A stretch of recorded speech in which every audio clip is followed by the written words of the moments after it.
Welcome, people to the World Wide Web, and it's another episode of Look What I've Been Watching. So, what do we have? We do have a mixed bag. We have some online, so we have two from Netflix. So, we have You, Season 4. I know this has been quite hyped up, so we will get to that. Also, Pinocchio, the Guillermo del Toro version from last year. From Amazon, we have Die Hard, which shown there, and then we have two DVDs. So we have Origin Wars and Crazy Rich Asians. So let's get into it. So we shall go, I'll go with the Amazon first. So Die Hard. So this is classed as a series, even though on Amazon it was down as a film. Me and the wife were struggling for something to watch. So I just put this on. I do quite like Kevin Hart, and I was not impressed. This is probably one of the worst movie films I've watched. It's basically Kevin Hart being himself, getting a lot of slack of being a sidekick, and he wants to be an action hero, and he gets sent to this action school by this director who wants him to be in his new film, but what he doesn't realise is the whole thing is being filmed, and it is very silly and out there, and it's bad.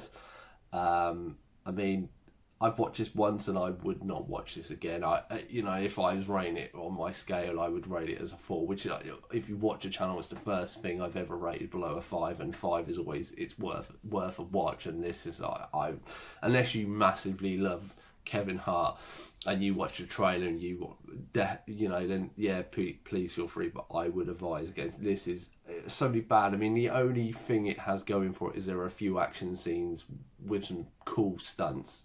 That was the only thing that I enjoyed out of the, I think, an hour and 23 minutes it was on. So yeah, so that shows you why I don't really watch much from Amazon Prime, but there we go.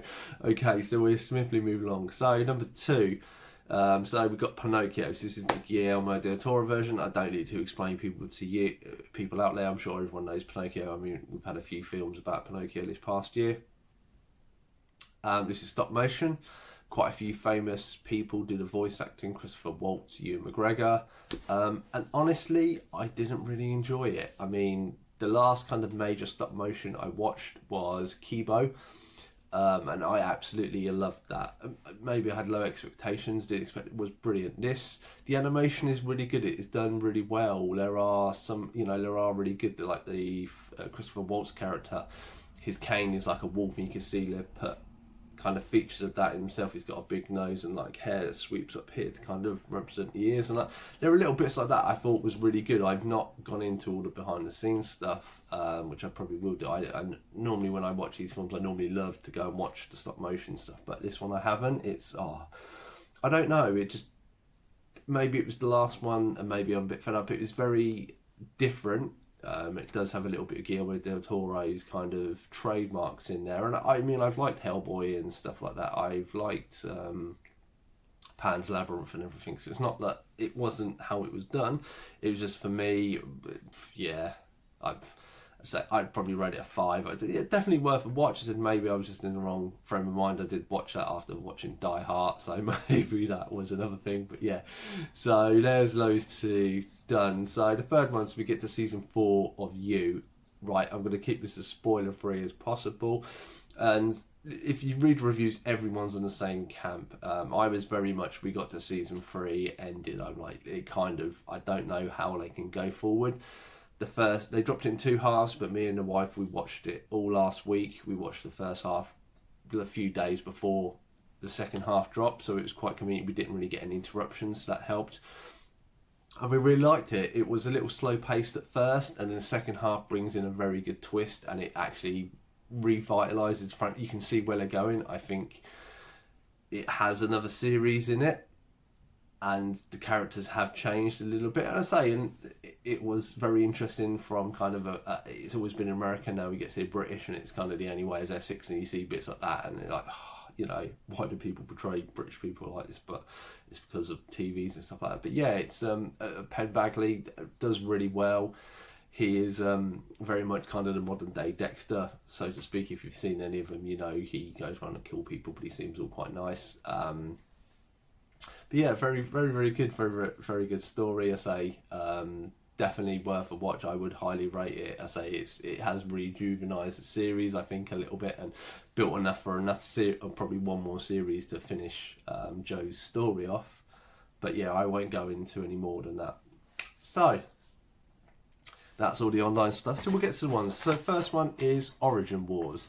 Now, when I looked this up, it wasn't initially called Origin Wars. It's called something else, and I cannot remember for the life of me. I don't know why. For the UK market, it was changed to Origin Wars. This guy here, he's from Twilight. There are a few other people, and yeah, it started off really well. So it's a sci-fi that basically Earth are colonising another planet. And one of the people that have been brought over, he brought his daughter over, and then there's an issue in a prison, and loads of convicts get out. They realise they're actually doing genetic experiments on there, and they're turning patients into like these turtle things, and that was the thing that it had a lot going for it. Some of the sci-fi stuff is good, some of the action is good. The actors were okay, they weren't the amazing. The story was a little lacking in places, and you basically detail of him trying to get his daughter and then get her to safety, because obviously they've had this breach. They're basically going to nuke the whole planet and stuff. And yeah, and it gets to a point, it builds up, it's all right. I say, if you've seen the trailer, it's kind of the very B-list movies, and you're watching along, you're like, oh yeah, it's all right, and stuff like that. And then it takes a bit of a weird twist at the very end, and I was like, oh, it's a bit strange. I mean, I don't know if this is based on a book or something, but there are core elements in there that are good, and it could have been something a lot better, or at least, better than what it actually was. But yeah, it was alright. So yeah, so that was Origin Wars. So this was one of the ones I got for like 50 or like £1 it cost me. So I'm not to begrudge it. £1. Say it was alright. It was only like an hour and a half or something. So it wasn't 2.95 minutes. So it wasn't too bad to watch in the grand scheme of things.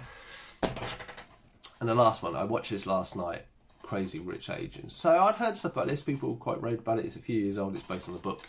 So films nowadays, when they're based on books, have been quite good.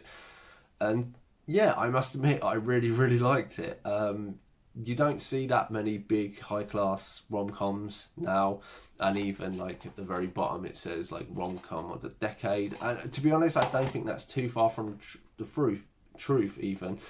It opens up a lot of people's ideas to the Asian community. Obviously it's set in Singapore, so you have certain features around that, and then I've never been to Singapore, I don't know anything, and how their families are, and everyone has their motives and stuff, but it's very good. So it's basically these two. So he is the son of a wealthy family, one of the wealthiest families in Singapore. She is a professor, and she's dating him and doesn't realise he's rich.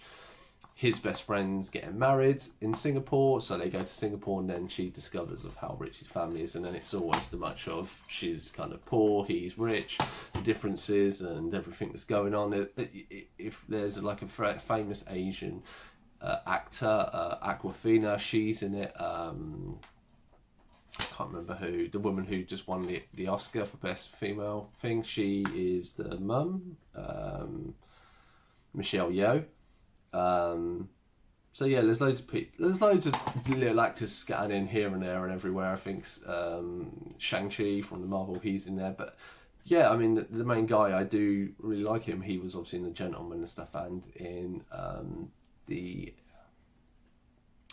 George Michael film and stuff. Henry Golding, I think his name is. Yeah, and it was really good. It was nice to have a different kind of type rom-com out there, big parties and celebrities and stuff, but there were a lot of core elements that it kept it well, it tied you in, and the music and everything else, and it was just, there wasn't one bit I hated about it. I mean, it was a 2-hour film, and I loved like every minute of it, and it was a nice rom-com. It was nice to have be cheery. I mean, for a while I had been missing these sort of films from the 90s, the big classics that we had growing up and stuff. And yeah, that's why I say there aren't too many rom-coms I can think about in the past few years that actually would come close to this.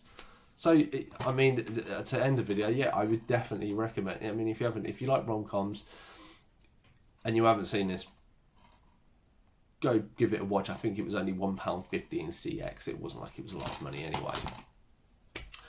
So, that's everything I have been watching this past week. Hope you've enjoyed the video. Obviously, hopefully I'll see you in the next one with the movie reviews. I've been Cypher Sigma, signing out.